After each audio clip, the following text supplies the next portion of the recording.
Got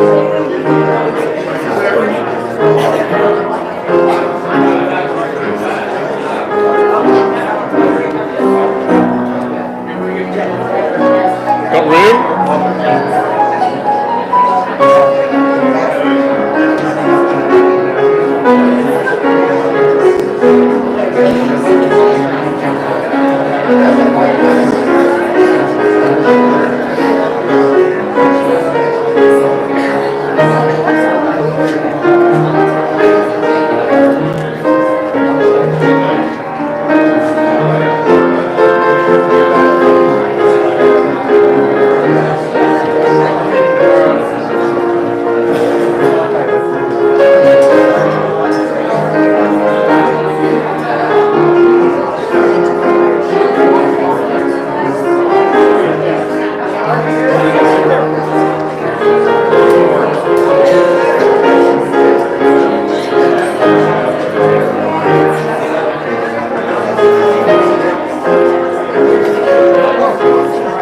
Didn't know where you were.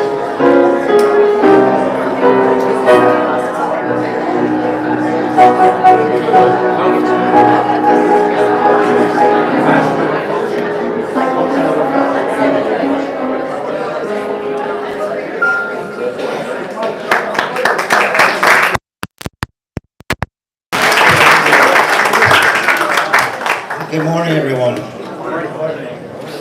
Somebody left this on the counter, so please pick this up at the end of the service. The Toyota fob. Toyota Fob. My name is Fletcher Walsh, and I'm a member of the Board of Trustees. I know last night was a bit of a scare for a lot of us, and I'm just so happy that everybody turned up safe and that you're here this morning. As a reminder, let's get started by silencing our cell phones as we welcome you to the Unitarian Universalist congregation of the Splendor Valley.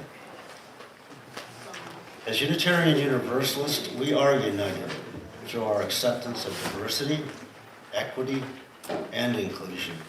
Not bound to or by a specific creed, but through covenant with one another, we affirm, practice, and promote 8 principles as our core values. These principles are woven together through love and, yes, accountability, defining who we are individually and with equal resound our connection to the world around us. If you're new to UU, you can find these 8 principles along with our mission statement inside your order of service. It's our tradition to welcome first and second time visitors. Those of you who haven't been here in a while, to stand if you're comfortable in doing so. Introduce yourself and tell us where you're from. Yes, go ahead, please. Hi, my name is Phyllis Warren, and I'm from Lawrenceville, New Jersey, and I belong to UUCWC. Grace. Great to have you here. Welcome. She's my BFF. Thank you, Larry. Anybody else on this side? Yes, please. I'm Haley, this is Asha, and I'm here with my mom, Kathy. No. Welcome. We live in Asheville. Great to have you. Anybody else on this side? Okay, how about over here? Yes, please, go ahead. I'm Lena. I'm from a long time gone. I'm Bena's daughter. I'm so infrequent that I have to do this every time I come. Good to be here. And then I'm Lars, also Dennis, not Doug. Thank you all for coming today. We'd love to get to know you much better, and here are a couple of options. You can fill out these orange cards located in the back of the pew. There's also some outside in the foyer. Drop them in the collection plate, or again outside on the table. Or consider dropping by and visiting with us during our coffee hour directly after the service. We'd love to get to know a little bit more about you. There'll be folks from our membership committee available to answer any questions that you might have, so we hope to see you there. A couple of announcements. Last week we announced that our trustees' minutes would be available to the congregation. We have our first month's meetings. They are available, and they'll be placed on the table directly opposite the kitchen. These will be placed concurrently every month, so look forward to anybody that wants to look at these, feel free to do so. And also coming up, let's put on our calendar March 23rd, which is Climate Justice Sunday. We're going to have Michael doing a special service for us, and there'll also be some beautiful music. I was told that there's over 380 churches participating in this. So this is amazing. Okay, we're going to end this part by our land acknowledgement. I'd like to do what I did last week, if everybody's open to it. And I'd like to read together our land acknowledgement. This is on the back of the order of service. And if everybody's ready. UUC SV acknowledges with respect that the land we are on today is the ancestral home of the Cherokee and of other indigenous people. The Cherokee, through stewardship, understanding, and conservation, survive and thrive in this land. We acknowledge their enduring connection to their homeland. Thank you very much. Let's begin our service. Oh, maybe a little bit later.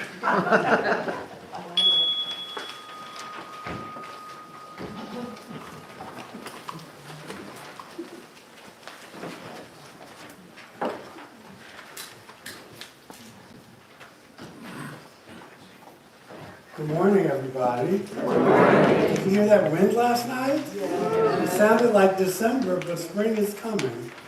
But it was really intense. So, I want to share with you, I love this, I haven't done it in a while, opening words by Reinhold Niebuhr, who was a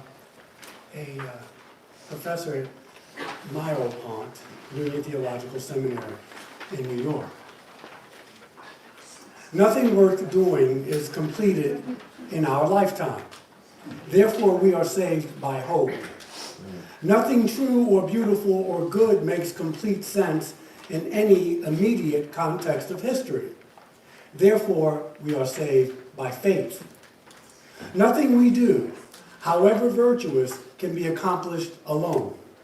Therefore, we are saved by love. No virtuous act is as virtuous from the standpoint of our friend or foe as from our own. Therefore, we are saved by the final form of love, which is forgiveness. So, thank you, Diane. Please rise as you are willing and able and join in our opening hymn this morning, number 38, Morning Has Broken.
Please be seated. Our responsive reading is number 519 in back of the gray hymnal by the poet Tagore.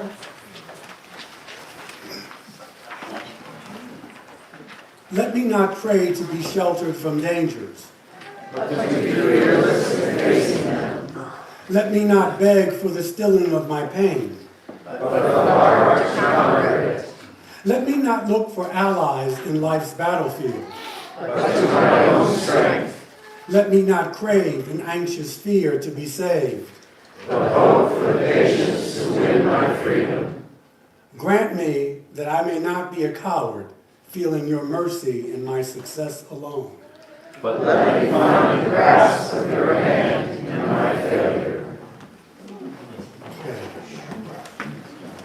So, this is the time in the service when we invite you to come and share a joy, a concern, a sorrow. The elements are here.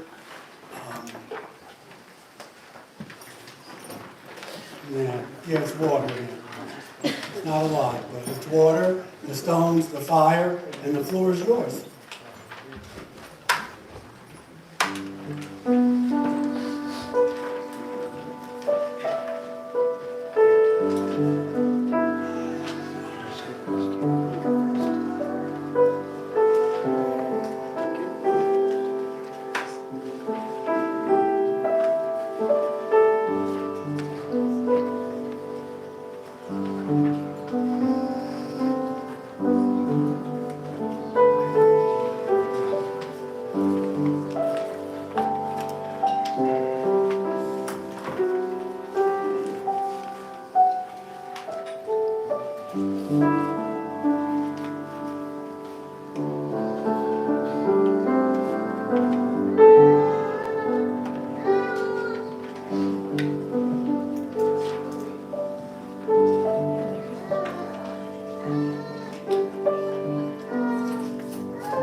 I'm going to actually share two joys out loud.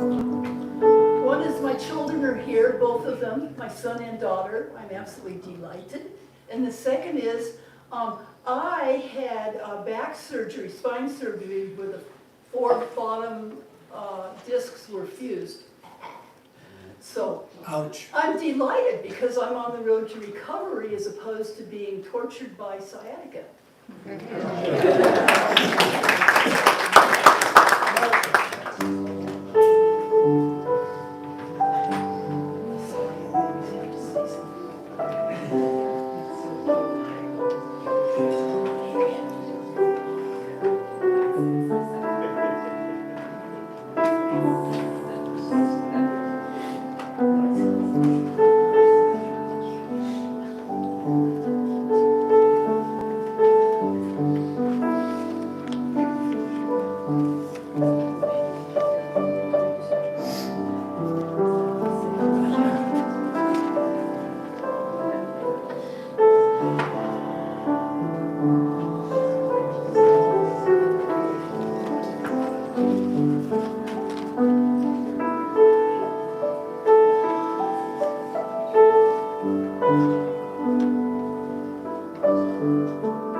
Stones? No? All right. So this looks like carnelian. It's for you. For any one of you, for whatever reason, you didn't want to come up. Just know we keep you in our thoughts and prayers and hearts and minds. All righty.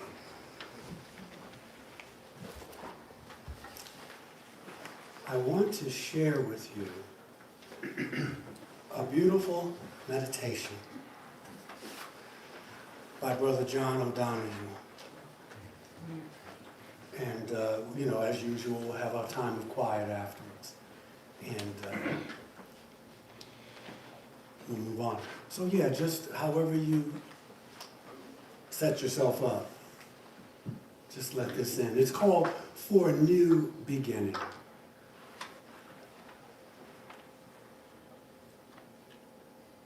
In out-of-the-way places of the heart, where your thoughts never think to wander,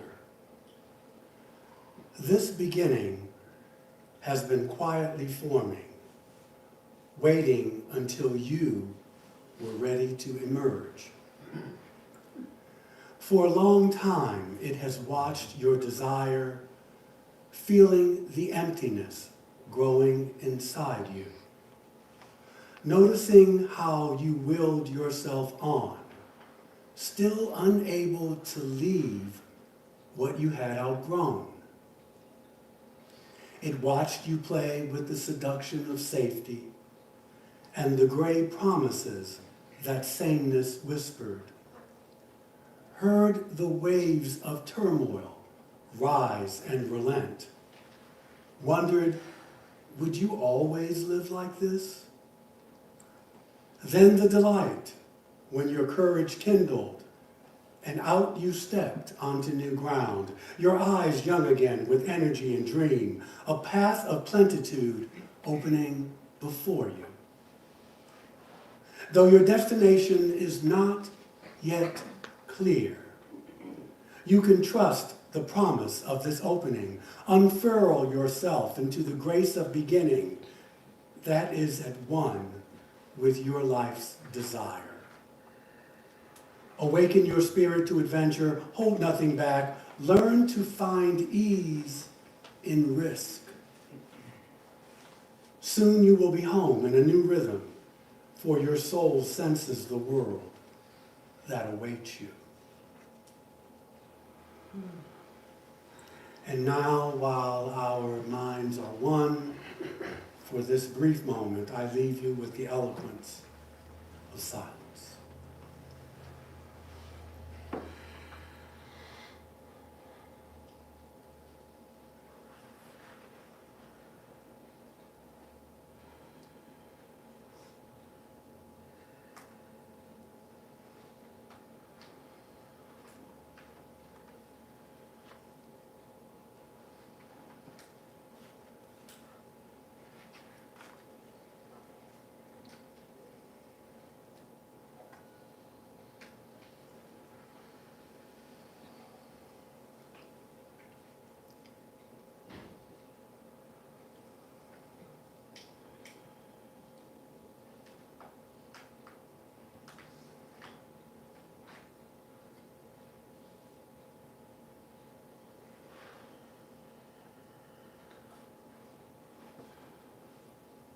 And so it is.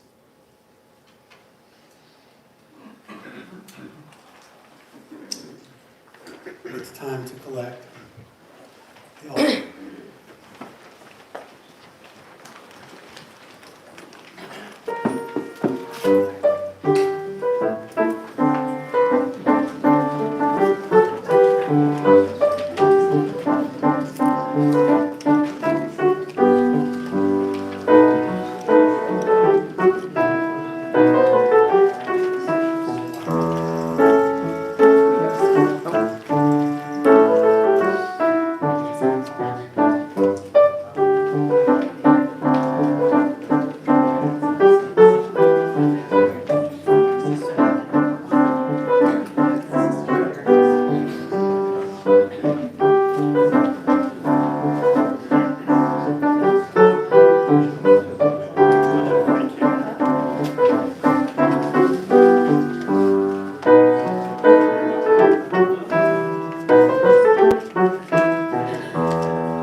please rise as you are willing and able and join in singing hymn number 6, Just as Long as I Have Breath. Hymn number 6.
Please be seated.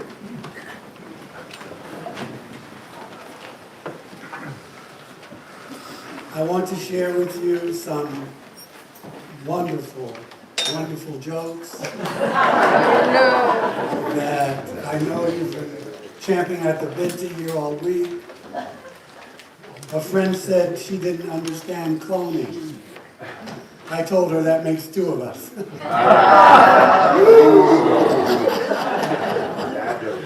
Yeah. What do you call a melon that's not allowed to get married? See, I collected the offering first. Yes. A cantaloupe. I know. I went to McDonald's and I ate a kid's meal. And I must tell you, it was delicious. But the mom was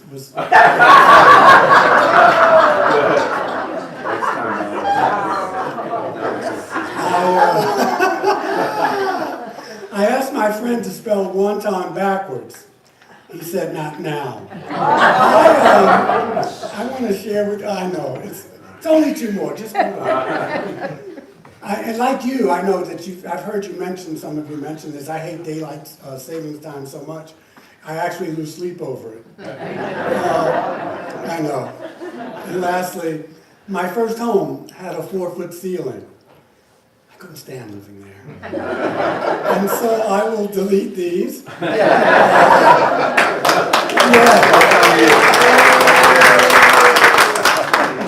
We return. So before we get into letting go, I just want to do a little esoteric thing real quick. For those of you who are into numerology, this is a 9-year. 2025 comes out to 9. And next year it would be a 1 year because 2026 comes out to 10. 1 + 0 = 1. New beginnings. And so if you haven't noticed it already, granted it's a Mercury retrograde, we're 3 months in, but you will find this year that you will be letting go of a lot of things. And you're just wrapping them up in a bow and putting them away. I don't know how I know it, but 9 is the number of completion in numerology. And so this will be a year of getting rid of old stuff. It's the last time you're going to go through it and preparing for the new year in 2026, because you can't let the new in your life if you don't let go of the old. And it's been said that knowledge is learning something new every day, but wisdom is letting something go every day. And letting go is one of the most difficult things we are called to do in this life. It's difficult to even know when to do it. I was in a marriage for 10 years knowing probably in the third year, I should be letting this go. But because of my own dysfunction and going through stuff, it took me 7 more years to finally say, I deserve better than this. So it's not an easy task. And, as children, when we're being potty trained, we're rewarded for knowing when to let go and when to hold on. Right? And then sometimes we were encouraged to hold on, and sometimes we're, encouraged, discouraged, you know what I'm saying, to let go. And it's confusing. It's confusing with me now at 68. But life is a series of situations and events when we are in the process of holding on and letting go. It's like being in midair and you let go of one trapeze and you're waiting for the other one to come forward so you can grab it. And what's difficult about it is because letting go means change. It means change. And so it also means facing the unknowns of that change. And it means giving up control of the outcome. And in short, it means learning to trust life. And there is, it's having trust in trust, and it's having faith in faith. And there is an intelligence in this universe that you can call it what you will. It causes our hearts to beat 50 to 60 times every minute. It lets the earth run its course every 24 hours to keep the planets aligned. That's not luck. We have to learn to trust this intelligence because why? Because we're a part of it. We are not separate from it. And thinking we're separate from it, look at the world that we have now. So the question becomes, are you and I, are we willing to risk what we have now for the sake of something better? Do we even deserve better? Do we think because whether you think you do or you're not, you're right both ways. Is what I have now really that bad, or does the grass simply look greener on the other side? Should I just water my own grass? Am I still growing in this relationship? Am I still growing in this job or this situation, or am I just settling? Or if I just hang in long enough, things will change.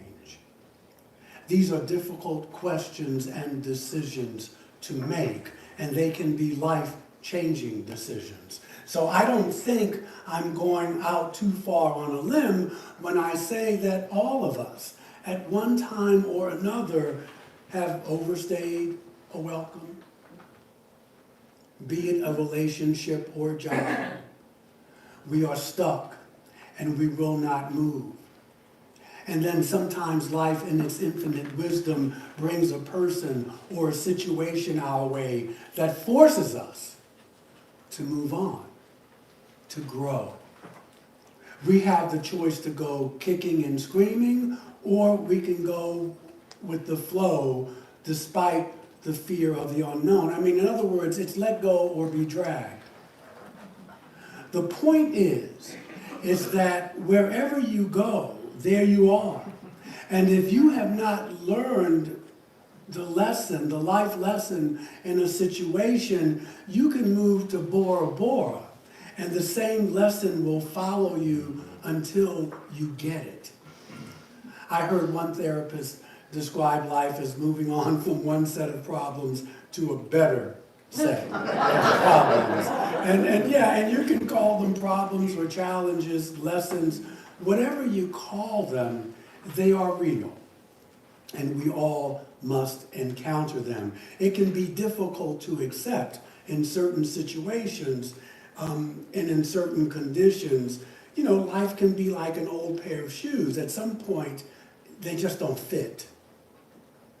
So holding on to a job, holding on to a relationship when it's long passed over will not help you get on with your life. It doesn't make you a bad person. I want to be clear on that. Because we all have our choices and life is hard. But don't be surprised if it takes a while for you to let go. When something in your life is not working, you often try to fix it. And then if that doesn't work, you may pretend it's fixed for a while, telling yourself that it's fixed, even though we know when it isn't. This is called denial. It may even be a sincere denial, but it's magical thinking. And finally, you realize that your heart just isn't in the job or the relationship anymore, and that's when you're really ready to let it go. And the truth of the matter is this. You people say you have to fake it till you make it if you want success. You have to act as if. And so the matter is that if you've behaved yourself into one situation, then you're going to have to behave yourself out of it. And even then, doesn't it seem at times as if you're being left behind by the very ones you stayed behind to help? In the end, life is about examination, elimination, and recreation. Letting go is an act of courage, for there is always some degree of pain in the release of someone or something that once brought you joy and happiness. You will have to be patient. You'll have to grieve and mourn the loss. But when your grieving is over, trust me, you will see things very, very differently. Opportunities that you never dreamed of will come into your life. And as the old dies, the new is born. And it's like this Scorpio, it's the scorpion, the phoenix rises from the ashes. And if you let go, the old energy will be released. And in the enriched soil, the seeds of tomorrow can be sown. The Buddha knew this. The Buddha talked about this. He reminds us that not only that we are the result of our own thinking, this is 500 years before Jesus, but he reminded us that thoughts are things. They are forms of energy. And by forming attachments to people, places, and things, we cause suffering in our lives and the lives of others. The human ego believes in not only separation, but it believes in scarcity. It's not that the ego is necessarily bad. I'm not one of these people who says, oh, you got to get rid of your ego. I mean, that's how you brush your teeth in the morning. That's how you get yourself together before you come out of the house. It's just that the ego is unconscious. And when we observe the ego in ourselves at work, we're aware, we're woke, we're awake. And then we begin to go beyond it. This is the beginning of wisdom. The ego wants to own and identify with form. The forms can be bodies, they can be material possessions. In other words, all the ego wants to do is to own and possess. When the ego tells us that we don't have enough yet, it really means I'm not enough yet. And it becomes insatiable. So it's not about wanting or desiring something or someone. It's just that in a world of change, to become overly attached to anything will cause suffering. We talked a little bit about this in our Course in Miracle gathering last week, at least in our group. So if it was in the context of if someone leaves you something and you can't let it go, and we'll talk about it a little more, and you become so identified with it. If they left behind a ball and chain, what would you do? Because it will become a ball and chain after a while. We'll go into a little more depth in a few minutes. If we look deeply enough, you will see that every apparent loss you experience brings you an unexpected gain, if you're open to it. Spiritual teacher Eckhart Tolle gives us a wonderful illustration of this. And it's a story you probably heard. It's called The Lost Ring. It's taken from his book, A New Earth. As a counselor, he tells of working with a woman twice a week whose body was riddled with cancer. The woman was young. She was in her mid-40s and was given only a few months to live by her physicians. He says that only a few words were exchanged between the two, he and her, on his initial visits, but mostly they just sat in silence. I love this. And this silence caused the woman to experience the stillness within herself that she never knew existed, because those 40 years she was on that treadmill. She was a school teacher. One day he arrived to find the woman in a great deal of distress and anger. What happened? He asked. Her diamond ring, of great sentimental value, as well as being quite expensive, had disappeared. To make matters worse, she was sure that it was stolen by the woman who came in to care for her each day. The woman said she could not believe that anyone could be so callous and heartless to steal this from her. The woman had asked Eckhart if he thought she should just confront the woman or to call the police immediately. I love his response. I'm not comfortable with telling you what to do. I'm not comfortable with that. But he did ask her to find out how important a ring or anything else was important at this time in her life. You are getting ready to transition. You simply don't understand, she replied. This was my grandmother's ring. I used to wear it every day until I became ill and my hands became too swollen. It's more than just a ring. How can I not be upset? What are you not getting?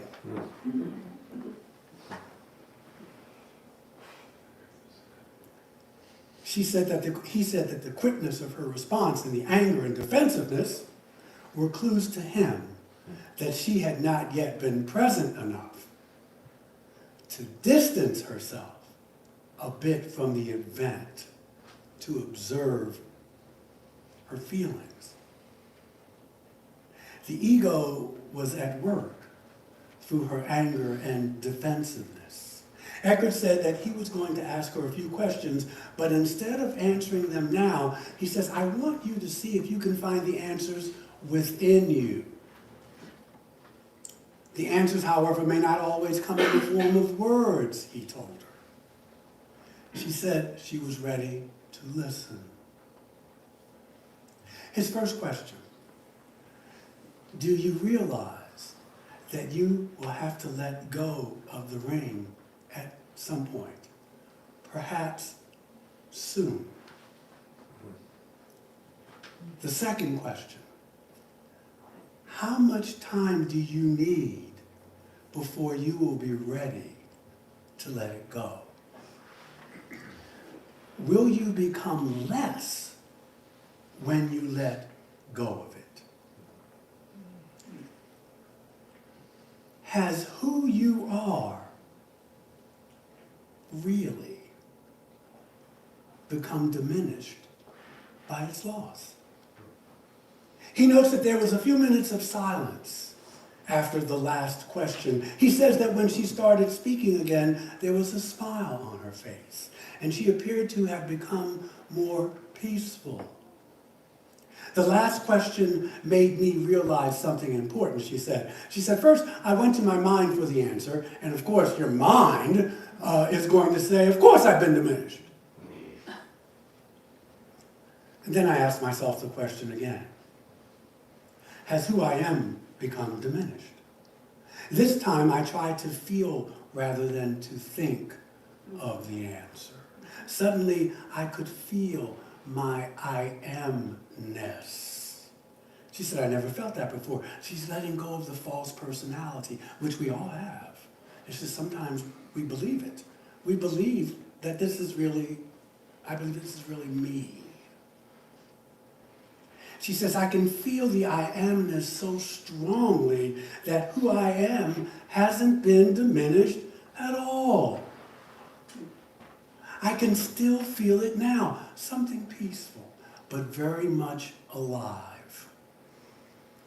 This releasing of the false personality, this mask that we wear, this I amness is the essence of who we really are.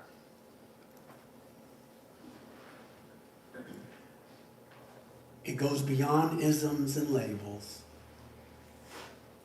We are so much more than Unitarian Universalists. MAGA people, Tea Party, Democrat, Republican, gay, liberal, black, white, all these isms. Those are the boxes and labels we put ourselves in. And we're just so much more. We're just so much more. The poet reminds us as human beings that what our mission is to be who we really are. This is me, for that I came. I think it was Wordsworth. The next thing Eckert says, I love, for I'm one of these people. I think with my feelings, because I'm maybe sometimes a little too intuitive. I resonate with what the poet Keats is reported to have said, oh, for a life of sensations rather than thought. Anyway, Eckert answered her by saying, this I amness is the very joy of your being. You can only feel it when you get out of where? Of your head. Being must be felt. It cannot be thought. The ego can't know about it because thought is what the ego consists of. And the ring was really in your head as a thought you confused with being you. You thought that the I am, this awareness, was part of the ring. He went on to say that whenever the ego seeks and gets attached to our substitutes for the being, then we don't feel. And you can value and care for things. You can value and care for people, but whenever you get attached to them, you know it's the ego. And you are never really attached to a thing, but your thought about the thing, because it becomes I, and mine, and me. Whenever you completely accept a loss, you have gone beyond the ego. And who you are, the I am, which is consciousness itself, emerges.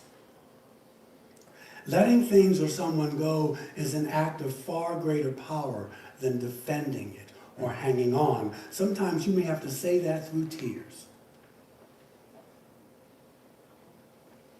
In the last few weeks of her life,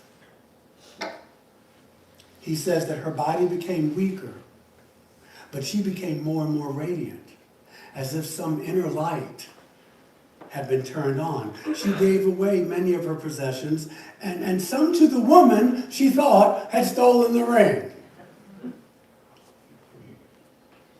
Eckert says that when her mother phoned him to tell her that she had transitioned, she also mentioned that after her death, they found her ring in the medicine cabinet in the bathroom. Now, we don't know. We don't know.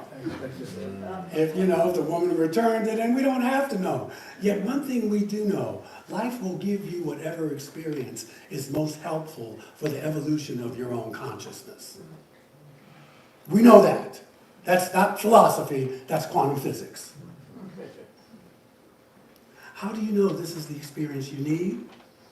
Because it's the one you're having at the moment. Don't take the ego too seriously. At times you may even smile or laugh at yourself. The ego isn't personal, it's just not who you really are. It's not who you are.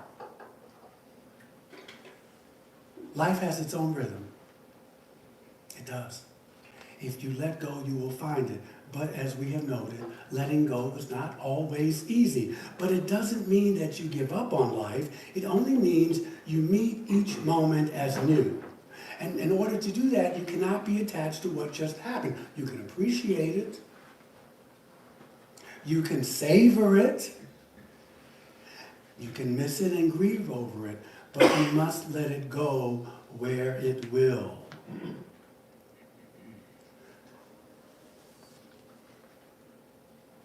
We cannot control life.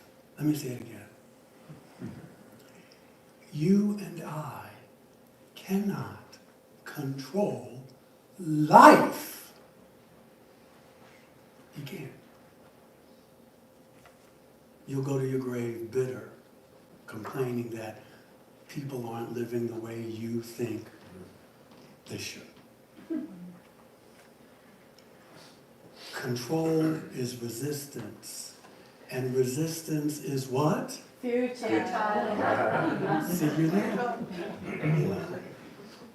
If you are resisting, just observe yourself and the way you resist. Don't lose yourself in the drama. And then you can see which doors are open and which doors are closed. And please, don't try and walk through closed doors. No matter, have you ever noticed that no matter how evolved or spiritual a person is, they always leave the room by walking through the door. They don't walk through that wall. Rarely will they try to walk through a wall. If you attempt to walk through closed doors, you will hurt yourself and perhaps others unnecessarily. But even if you don't know why the door is closed, at least respect the fact that it is. Wanting it to open does not make it open. The goal is to move from dis-ease to ease, from discomfort to comfort. Perhaps the next time you will make a different choice. It's also easier on your nervous system. If the world is a school for souls and not a valley of tears, the text in that school is the heart. The heart is the key. It's the mind's Bible. It's the mind's experience. If you want to open a door, the most important one to open is here. Is your heart. That's the door you want open. So the question this morning is it open or closed? It's rhetorical, you know. If it's open, the entire universe abides in you. If it's closed, you stand alone, holding off the world. Trust and the river flows through your heart. Distrust and a dam holds the river back. And the river I'm talking about is the river of love. A heart in resistance gets tired quickly because life wears heavily upon it. They're not doing it the way you want it. They're not doing it the way you would do it. But a heart that is open is filled with energy, and you can tell it dances and it sings. And when the door in your heart is open, all of the world's doors are open to you. And you can go wherever it is that you need to go. Nothing will interfere with your destiny or your purpose if you stay open. Everything that you are unfolds naturally in its own time without restraint. You've had those moments. Life just seems to flow because you're not getting in the way. The unexpected happens without difficulty, and miracles are everyday occurrences. You're entitled to them. Just let go. Just let go of your end of the road. Just let it go. Or be dragged. It's not saying, that you don't care. Letting go is saying, not my will, but thy will be done. That's what you're saying to the universe. Correct my thinking, for I don't know what is best for me in this moment. I really don't. I don't know what's best for me or anyone else in this situation. Some would call it abandonment in the best sense of the word, or surrender. You can call it what you will, but just call on it. Just let it go. You'll be just fine. And so here is to your personal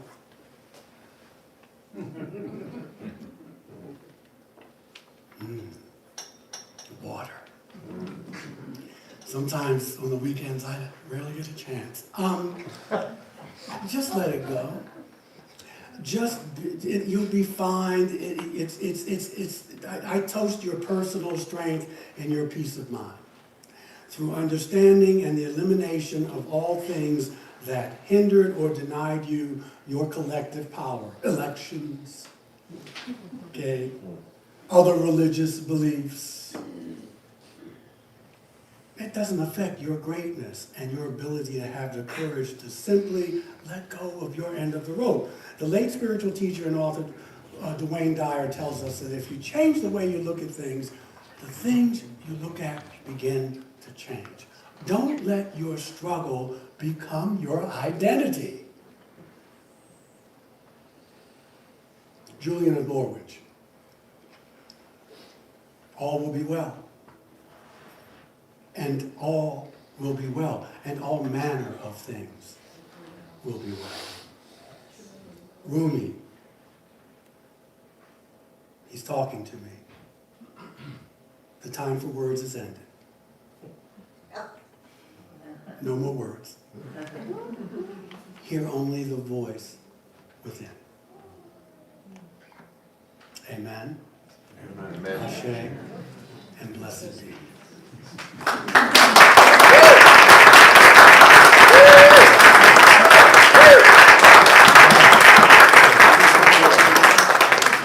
you. Please rise as you are willing and able and join in our closing hymn, number 12. All life that maketh all things new.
Thank you, Maestro, for today. Give her a hand, please.